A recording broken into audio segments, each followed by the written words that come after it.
welcome sa my vlog. Pasensya na kayo, hindi ako ganong nagsasalita sa video kasi nga, minsan nahihiya ako eh. Lalo na pag nasa labas ako ng bahay. So yan, ang ganap natin ngayon ay pupunta tayo sa Ain Sofia. Yan yung famous tourist destination dito sa Malta. So lalo na ngayong summer.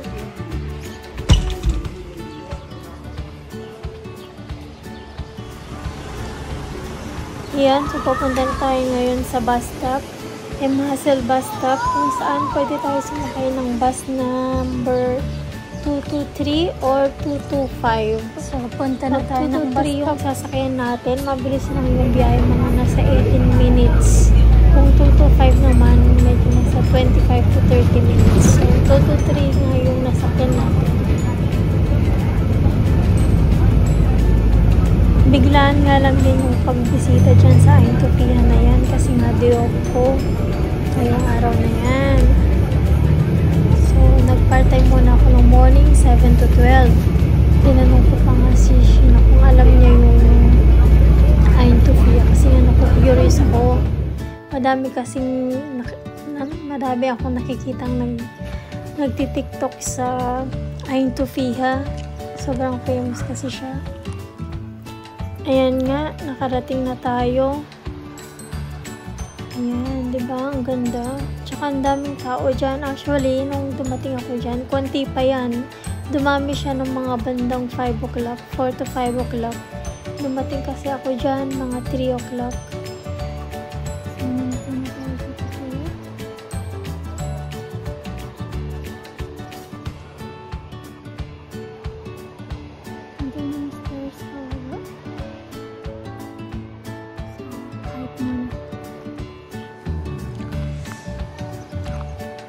Yan, medyo shaky yung hawak natin. Mabato kasi yung daan. Yan. Ano, mas malapit. Ang dami naliligo.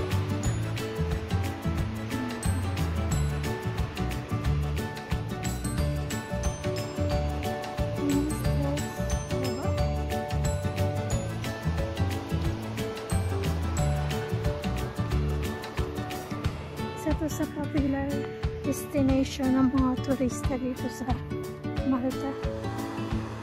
So, pakita ko saan tayo pupunta doon. Banda doon. Doon sa mga tao na doon. Sa side ng malaking bato. Kung tayo punta, mag-picture.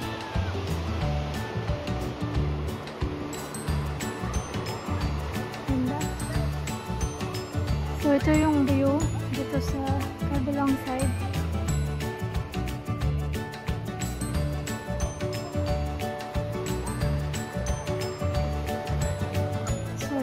Mag-trek muna tayo papunta dun sa may viewpoint.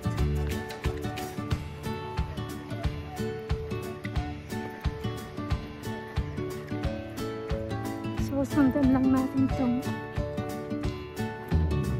walk path na to.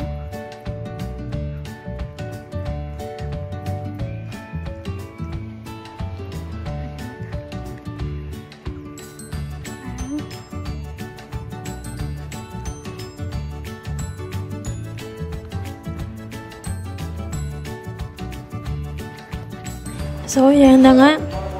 Simulan natin ang pag-akyat.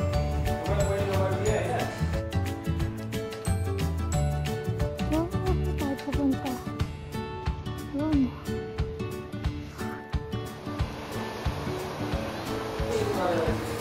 So, ayan na. Yan na yung view pag-akyat ko. Pero hindi pa yan yung pinaka. Nasa halfway pa lang tayo yan. So, yan yung view. Ang ganda.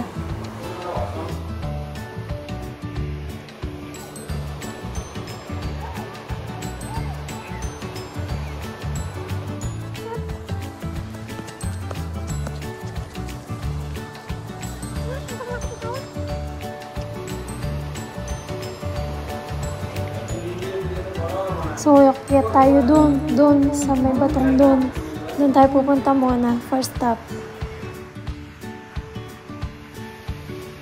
Second, doon naman sa malaking batong yun, ikutin natin yung banda dyan.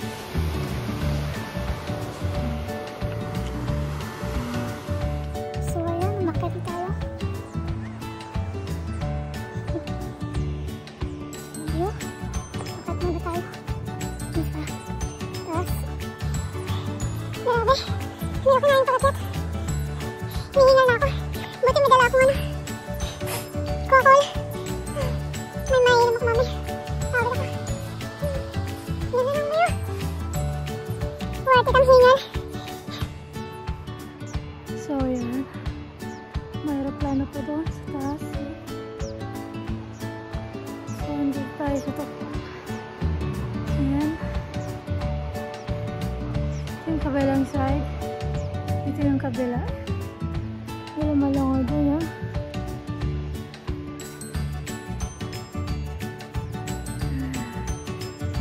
Grabe, ang ganda. Pahinga muna tayo dito saglit. Sasakit tayo doon. Wala pa tayo sa pinakatuktok. Maya-maya konti punta tayo doon sa kabilang side. Mag-selfie. Hindi nga talaga ako.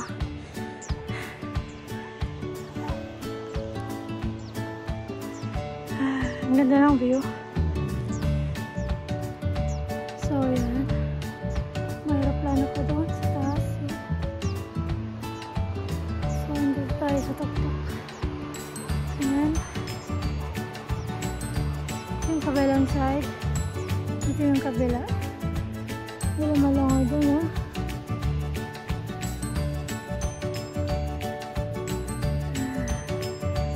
Grabe, ang ganda. Pahinga muna tayo dito saglit. Sasakit tayo doon. Wala pa tayo sa pinakatuktok. Maya-maya konti punta tayo doon sa kabilang side. Mag-selfie. Hindi nga talaga ako.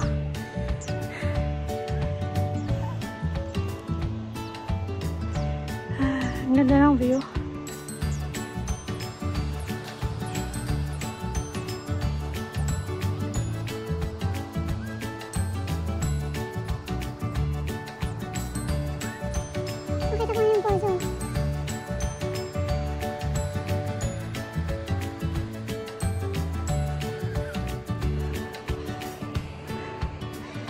So, 1 minute walk. Ano tayo sa tuktok mamaya? I will show you guys to one of the popular tourist attraction here in Malta is Ayia Sofia. Here.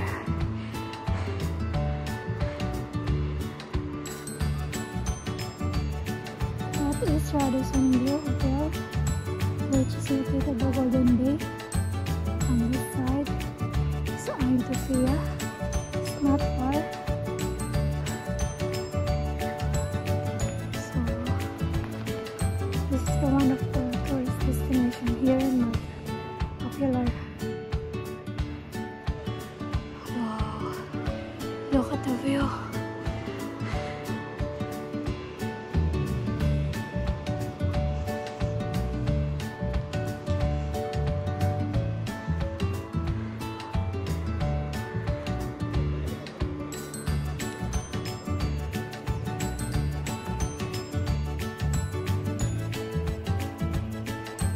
So there, let's follow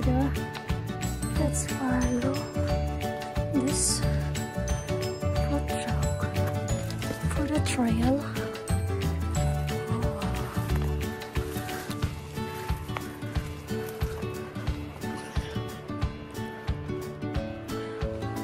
There's some small cave. Is it dangerous to follow this truck?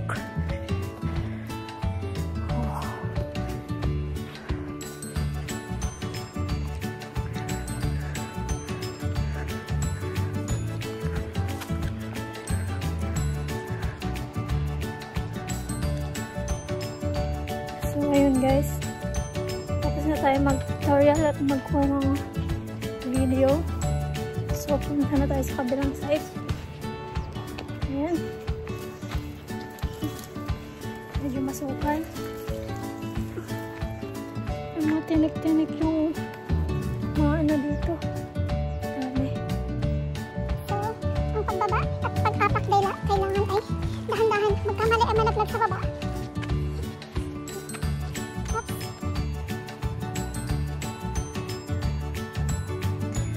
Grabe yung refresh. Sarap ng himay. Ayan, pwede tayo mag-selfie dito. Pero napansin ko lang dito guys. Amoy koko ng tao. Amoy koko. Grabe. Maganda yung view, pero yung simoy ng hangin hindi masarap. May lasa.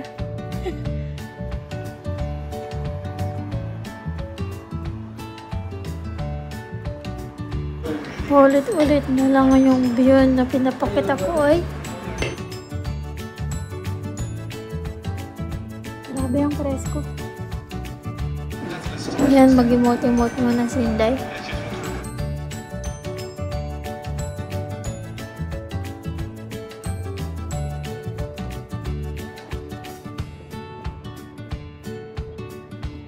So, dito na lang muna guys. Part 2 na muna tayo.